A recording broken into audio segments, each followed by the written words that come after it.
എന്തുകൊണ്ടായിരിക്കാം ആര്യയുടെ രണ്ട് റിലേഷൻ, ആദ്യത്തെ ഹസ്ബൻഡിൽ നിന്നും നിങ്ങൾ ഡിവേഴ്സായി, രണ്ടാമതൊന്നും വന്നു, അതും ഇപ്പൊ ഇങ്ങനെ വന്നു, എന്തുകൊണ്ടായിരിക്കും എന്ന് ആര്യക്ക് തോന്നണത്? ആദ്യത്തെ റിലേഷൻഷിപ്പ് എന്റെ പ്രശ്നമായിരുന്നു. I was wrong from my side. അത് ഞാൻ ഇതിനു മുമ്പുള്ള ഒരു പ്ലാറ്റ്ഫോമിലും പറഞ്ഞിട്ടുള്ള കാര്യമാണ്. ഞാൻ അത് ഡീറ്റെയിൽ ആയിട്ട് പറയുന്നില്ല, പക്ഷെ ഇറ്റ് വാസ് തറലി മൈ മിസ്റ്റേക്ക്. അത് ഞാൻ അക്സെപ്റ്റ് ചെയ്യുന്നു. ആ റിലേഷൻഷിപ്പ് അങ്ങനെയാണ്, അത് വേണ്ടാന്ന് തോന്നിയത്. അത് പിന്നെ എൻ്റെ ഒരു അത് കഴിഞ്ഞ് കുറെ നാൾക്ക് ശേഷമാണ് ആയിരിക്കും എന്റെ മിസ്റ്റേക്ക് ആണ് എന്നുള്ളൊരു റിയലൈസേഷൻ? അല്ല, അത് ആ സമയത്ത് എനിക്ക് ആ റിയലൈസേഷൻ ഉണ്ടായി. അങ്ങനെയാണെങ്കിൽ ഫൊഗീവ് ചെയ്യില്ലായിരുന്നോ? ചെയ്യാമായിരിക്കാം, പക്ഷേ നമുക്ക് എപ്പോഴും ഉള്ളിൽ ഇങ്ങനെ ഒരു പേടി കിടക്കും. വീണ്ടും വീണ്ടും നമ്മുടെ ലൈഫ് ഇനി മുന്നോട്ട് ഒന്നിച്ചു പോകുമ്പോ ഇത് വരുമോ വീണ്ടും അതിനുള്ളിൽ. Shouldn't bother us. പിന്നെ I thought he deserves A better life. അവിടെ ആര്യ തെറ്റ് ചെയ്തതിന്റെ ഒരു അതെ, എനിക്കൊരു ഗിൽറ്റ് വന്നതാണ് അവിടെ. അപ്പം I genuinely thought he should have a better life എന്നുള്ളത്. പിന്നെ he found his life partner also. ആളിപ്പം മാരിഡ് ആണ്, ഹാപ്പി ആയിട്ട് അവര് ഒന്നിച്ച് വർക്ക് ചെയ്യുന്ന ആൾക്കാരാണ്, ഹാപ്പി ആയിട്ട് പോകുന്നു. So that was meant to be. അങ്ങനെ വിശ്വസിക്കുന്ന ആളാണ് ഞാൻ. ശരിയാണ്, we have a beautiful girl child. അവൾക്ക് ഞങ്ങൾ രണ്ടുപേരും ഉണ്ട്. അവള് ഈ പറയുന്ന പോലെ വളരെ അണ്ടർസ്റ്റാൻഡിങ് ആയിട്ടുള്ള ഒരു കുട്ടിയാണ്.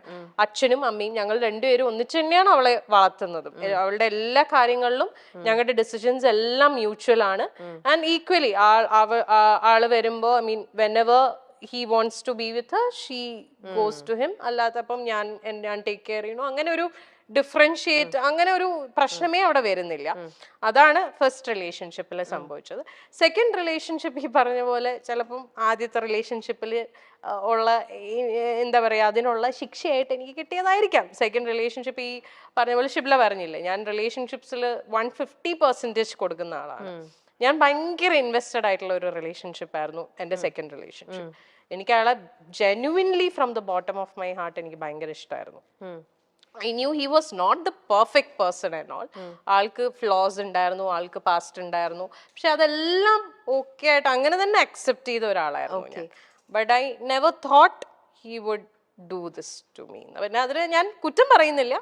മേ ബി ആൾക്ക് നമുക്ക് ഫസ്റ്റത്തെ ഒരു അടി പോലെ നമുക്ക് അത് കിട്ടി, അങ്ങനെ ഞാൻ വിശ്വസിക്കുന്നു. അങ്ങനെ ആയിക്കോട്ടെ, നമ്മൾ അങ്ങനെ ഒന്ന് ചെയ്തുകൊണ്ട് നമുക്ക് മറ്റുള്ളവരെ ബ്ലെയിം ചെയ്യാനും പറ്റില്ല. ഞാൻ ബ്ലെയിം ചെയ്യുന്നില്ല. എനിക്ക് ആകപ്പാട് ആളുടെ അടുത്ത് ദേഷ്യം തോന്നിയ ഒരു കാര്യം എന്ന് പറഞ്ഞാൽ അക്സെപ്റ്റ് ചെയ്തില്ല. ലൈക്ക് വേറെ ഒരു ആളോടൊരു ഇഷ്ടം തോന്നി, അല്ലെങ്കിൽ ആ റിലേഷൻഷിപ്പിലേക്ക് പോയി എന്നുള്ളത് അത് ഓപ്പൺലി എന്നോട് പറഞ്ഞിരുന്നെങ്കിൽ നമ്മൾ സ്റ്റെപ്പ് ബാക്ക് ചെയ്യും. We would never force someone. നമുക്ക് ഒരാളെ ഫോഴ്സ് ചെയ്യാൻ പറ്റില്ലല്ലോ നമ്മളെ കൂടെ നിൽക്കൂ എന്നുള്ളത്. അത് ഓപ്പൺ ആയിട്ട് പറഞ്ഞിരുന്നെങ്കിൽ കുറച്ചും കൂടി നേരത്തെ, കുറച്ചും കൂടി ബെറ്റർ ആയിട്ട് എനിക്ക് ഇതൊന്ന് കം ഔട്ട് ചെയ്യാൻ പറ്റിയേനെ with the help of my people. പക്ഷെ അത് സംഭവിച്ചില്ല. അപ്പോൾ ഇത്രയും ട്രൂ ഫ്രണ്ട്സിനെ പോലെ തന്നെ ചില ഫ്രണ്ട്സ് അപ്പൊ ആര്യനെ ചീറ്റ് ചെയ്തിട്ടും ഉണ്ടാവണം. യെസ്, അല്ലേ? ഉണ്ട്. അതുകൊണ്ടാണല്ലോ ഇങ്ങനെ ഒന്ന് സംഭവിച്ചത്. അല്ലേ?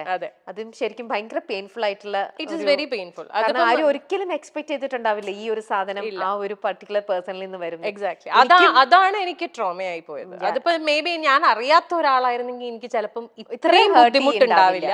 ഇത് എനിക്ക് ആ പെയിൻ ശരിക്കും കിട്ടുന്നു, കാരണം എനിക്ക് റിലേറ്റ് ചെയ്യാൻ പറ്റുന്നുണ്ട്. എന്റെ കണ്ണിപ്പം നിറയാണ് ആക്ച്വലി. കാരണം ആ ഒരു വേദന ഒരു ലേഡി എന്നുള്ള രീതിയിൽ എന്റെ കണ്ണ് നിറയണം. നമുക്കത് ശരിക്കും നമുക്കത് ഫീൽ ചെയ്യാൻ പറ്റുന്ന ഒരു കാര്യമാണ്. ആര്യ അത് യു വെന്റ് ത്രൂ ദാറ്റ്. ഭയങ്കര ഒരു ആര്യ അത് എങ്ങനെ ഹാൻഡിൽ ചെയ്തു? It was very difficult. ഞാൻ I fell on to a depression.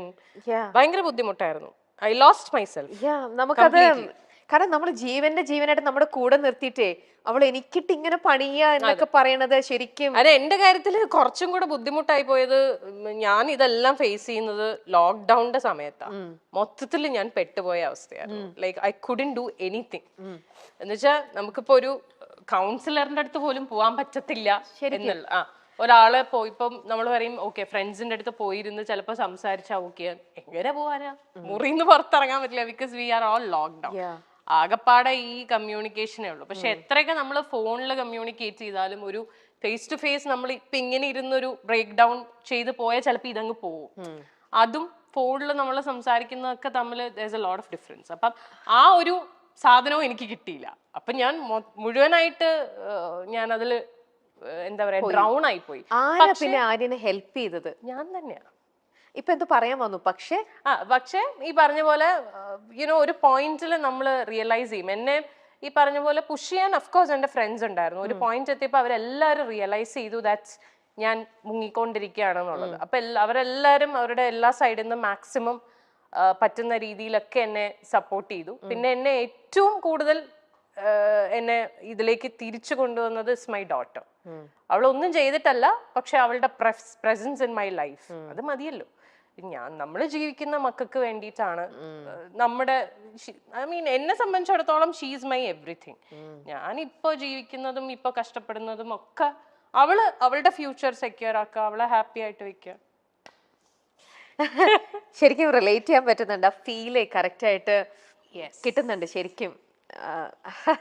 ഭയങ്കര ഇത് കണ്ടു കഴിഞ്ഞാൽ എന്നെ ഈ പറഞ്ഞ എന്റെ ഫ്രണ്ട്സ് എല്ലാരും ചീത്ത വിളിക്കും. എന്നോട് പല പ്രാവശ്യം പറഞ്ഞിട്ടുണ്ട്, ഇനി മേലാൽ ഇതും പറഞ്ഞുകൊണ്ട് എവിടെങ്കിലും പോയിരുന്നു മോങ്ങിയ. കാരണം നിങ്ങളുടെ കൂടെ ഒരു രീതിയിലും പിക്ചറിലുള്ള ഒരാളായിരുന്നില്ല ഞാനൊരു പുറത്തുനിന്നുള്ള ഒരു ലേഡി എന്നുള്ള രീതിയിൽ ഇന്നിപ്പോ ആര്യനെ ഇത്രത്തോളം ഇൻ ആൻഡ് ഔട്ട് മനസ്സിലാക്കിയതിൽ നിന്നും എനിക്ക് ഇത്രത്തോളം ഹേർട്ട് ചെയ്യണം എന്നുണ്ടെങ്കിൽ, എന്റെ കണ്ണുകൾ നിറഞ്ഞു ഇങ്ങനെ ഒഴുകണം എന്നുണ്ടെങ്കിൽ ആ ഒരു അത് അവർക്ക് ഞാൻ ഇങ്ങനെ ഇരുന്ന് കരയണത് കാണാനൊന്നും അവർക്ക് ഇഷ്ടമല്ല. അതുകൊണ്ടാണ് അവര് പറയുന്നത്, അല്ലാതെ വേറൊന്നും കൊണ്ടിട്ടല്ല. അവര് പറയണത് എന്തിനാ ഇങ്ങനെ പോയിരുന്നു ഇനി കരയില്ലേ എന്ന് പറയും. അത് അവരുടെ പോയിന്റ് ഓഫ് വ്യൂല് വളരെ അവർക്ക് അങ്ങനെ പറഞ്ഞ ഈ ഞാൻ മറ്റേ ഇമോഷൻ ഉള്ളതുകൊണ്ട് ഇത് ട്രിഗറായി വരും. കഴിഞ്ഞു, ദാറ്റ്സ് ഓവർ. പക്ഷെ എന്നാലും അത് ആര്യ എത്ര ടൈം എടുത്തിട്ടുണ്ടോ അതിന്ന് റിക്കവർ ചെയ്ത് ഇങ്ങനെ വരാനായിട്ട്? സെൽഫ് തന്നെയാണ് അത് കംപ്ലീറ്റ് വർക്ക് ചെയ്തത്. more than 1 year. പിന്നെ ഞാൻ എന്താ ചെയ്ത വെച്ചാല് ഞാൻ I wanted to distract my mind completely. അങ്ങനെ ഞാൻ ഫുൾ എന്റെ കോൺസെൻട്രേഷൻ എന്റെ ബ്രാൻഡിലിട്ടു. കാഞ്ചീപുരത്തില് ഒന്നും നോക്കിയില്ല, ബ്രാൻഡ് മാക്സിമം വർക്ക് ചെയ്ത് എനിക്ക് തോന്നുന്നു ആ ഒരു സമയത്താണ് ഞാൻ ആ ബ്രാൻഡിനെ ഒന്ന് ശരിക്കും പൊക്കിയെടുത്ത് കൊണ്ടുവന്നത്. പിന്നെ അതില് എനിക്കൊരു സാറ്റിസ്ഫാക്ഷൻ, നമുക്ക് അതിലൊരു അഡിക്ഷൻ വരുമല്ലോ. Okay, when we see that okay something is working out good for us, പിന്നെ നമ്മൾ അതിലേക്കാവും ഫുള്ള്. വേറെ ഒന്നിലേക്കും നമുക്ക് പോവാനുള്ള ഒരു മൈൻഡ് വരില്ല. കംപ്ലീറ്റ് ഫോക്കസ് ബിക്കോസ് അതിൽ നിന്ന് എനിക്ക് വേണ്ടതെല്ലാം കിട്ടുന്നുണ്ട്. Satisfaction, happiness, peace of mind, everything. വേറെ ഒന്നും നോക്കില്ല. പിന്നെ തിരിഞ്ഞു നോട്ടം അങ്ങോട്ട് തിരിഞ്ഞു നോക്കുക വേണ്ട. ഞാൻ എപ്പോഴും പറയുന്ന ഒരു കാര്യം, I am still very thankful to that person for one thing. ആളില്ലായിരുന്നെങ്കിൽ ചിലപ്പോൾ കാഞ്ചീപുരം എന്ന് പറയുന്ന ബ്രാൻഡ് ഞാൻ സ്റ്റാർട്ട് ചെയ്യില്ലായിരുന്നു. ആ സമയത്ത് ആൾ എനിക്ക് തന്ന ഒരു ഇമോഷണൽ ആൻഡ് മോറൽ സപ്പോർട്ട് ഉണ്ട്. That is huge. കാരണം അതിന് ഞാൻ I will be for ever grateful. ഒരു നിമിത്തം അതെ, ചിലപ്പോൾ അതിന് വേണ്ടിയിട്ടായിരിക്കും അദ്ദേഹം ലൈഫിൽ വന്നിട്ടുണ്ടാവും. അത് വന്നു, ഇതിങ്ങനെ ആയി, അതങ്ങ് പോയി, നമ്മൾ കുറച്ച് കാര്യങ്ങൾ അതോടെ പഠിച്ചു. ആ ഒരു അതിൽ പഠിച്ചത് കൊണ്ട് നമ്മൾ ഇപ്പോ കാഞ്ചീപുരം കുറച്ചും കൂടെ ബോൾഡ് ആവുന്നു. പലപ്പോഴും സോഷ്യൽ മീഡിയയിൽ വളരെ ആക്റ്റീവായ താരം റീലുകൾ പങ്കുവച്ചും വിശേഷങ്ങൾ പങ്കുവച്ചും ചോദ്യോത്തരങ്ങൾ പങ്കുവച്ചും ഒക്കെ എത്താറുണ്ട്. തനിക്കെതിരെ വരുന്ന എല്ലാ അലിഗേഷൻസിനും വിമർശനങ്ങൾക്കും വിവാദങ്ങൾക്കും എല്ലാം ആര്യ കൃത്യമായ മറുപടി നൽകാറുമുണ്ട്. തന്റെ ജീവിതത്തിൽ സംഭവിച്ച കാര്യങ്ങളെപ്പറ്റി ബിഗ് ബോസിൽ പലപ്പോഴും തുറന്നു പറയുകയും ചെയ്തു. ബിഗ് ബോസിൽ വെച്ച് തനിക്കൊരു പ്രണയമുണ്ടെന്നും ആ ബിഗ് ബോസ് ഷോ കഴിഞ്ഞാൽ തങ്ങൾ ഒന്നാകുമെന്നും ഒക്കെ ആര്യ തുറന്നു പറഞ്ഞിരുന്നു. വർഷങ്ങളായുള്ള ബന്ധമായിരുന്നു അത്. എന്നാൽ ബിഗ് ബോസിൽ നിന്നും തിരിച്ചു മടങ്ങി ആര്യയെ കാത്തിരുന്നത് വലിയൊരു ദുരന്ത വാർത്തയായിരുന്നു. കാരണം താൻ ഏറെ പ്രണയിച്ച തന്റെ കാമുകനെ, അല്ലെങ്കിൽ താൻ വിവാഹം കഴിക്കാൻ പോകുന്ന തന്റെ പ്രിയപ്പെട്ടയാളെ തന്റെ ഉറ്റ കൂട്ടുകാരി സ്വന്തമാക്കി കഴിഞ്ഞു എന്ന വാർത്തയാണ്. ആര്യ ഇത് കണ്ടെത്തുകയായിരുന്നു. ഒരിടത്തൊരു ഹോപ്പ് തന്നോണ്ടിരിക്കും. എന്നാൽ അറ്റ് ദ സെയിം ടൈം എനിക്ക് ഫീൽ ചെയ്തത് ഇതാണ്, ലൈക്ക് അപ്പൊ നമുക്കൊരു മെന്റൽ ടോർച്ചർ ആണല്ലോ അത്. ലൈക്ക് നമ്മളത് we know that there is something happening and ഞാൻ കണ്ടുപിടിക്കുകയും ചെയ്തു that there's this relationship going on എന്നുള്ളത്. അപ്പൊ എന്നോട് ഈ പറയുന്നൊക്കെ നുണയാണെന്നുള്ളത് എനിക്ക് അറിയാം. stupid explanation exactly I wanted to know how long this explanation will go. I knew the fact, പക്ഷേ I was buying all the things, the lies he was going on telling me. എന്നാൽ ഏതെങ്കിലും ഒരു പോയിന്റിൽ honest ആയിട്ട് പറഞ്ഞാൽ മതിയായിരുന്നു. ഞാൻ ഇല്ല, I don't want to do this any more എന്ന് പറഞ്ഞിരുന്നെങ്കിൽ തീർന്നു. ഞാൻ അപ്പൊ സ്റ്റോപ്പ് ചെയ്തിട്ട് എത്ര പെയിൻഫുൾ ആയിട്ടായിരിക്കും ആര്യ ഓരോ തവണയും ഇങ്ങനത്തെ കാര്യങ്ങൾ യു ന്യൂ Exactly. ദാറ്റ് അല്ലേ I എന്നിട്ട് knew it. അറിഞ്ഞിരുന്നിട്ട് ചോദിക്കുമ്പോൾ എഗെയിൻ പുള്ളി പറയണ ഓരോ ഇങ്ങനത്തെ ഒരു ഇതിനകത്തുനിന്ന് പക്ഷെ എനിക്ക് യുനോ പലരും എന്നെ വിശ്വസിച്ചില്ല ഞാനിത് പറയുമ്പോൾ എന്ന് വെച്ചാൽ ഇപ്പൊ നമ്മള് ഈ പറഞ്ഞ പോലെ ഇതിൽ വന്നിരിക്കുന്ന തേർഡ് പേഴ്സൺ ഒരു ഫ്രണ്ട് എന്റെ ഫ്രണ്ട് ആയിരുന്നത് കൊണ്ടും we had common friends also so ഒരിക്കലും ആരും വിശ്വസിക്കില്ല ഈ കുട്ടിയാണ് എന്ന് അവരൊന്നും അറിഞ്ഞിരുന്നില്ല ബാക്കി നിങ്ങളുടെ ഫ്രണ്ട് സർക്കിൾ ഒന്നും നോബഡി കംപ്ലീറ്റ്ലി ഹൈഡ് ചെയ്ത് വെച്ചു but her husband found out okay ആള് കണ്ടുപിടിച്ചിട്ടുണ്ടായിരുന്നു പക്ഷെ nobody else like friends gang ല് ആർക്കും അറിയില്ലായിരുന്നു nobody was ready to believe also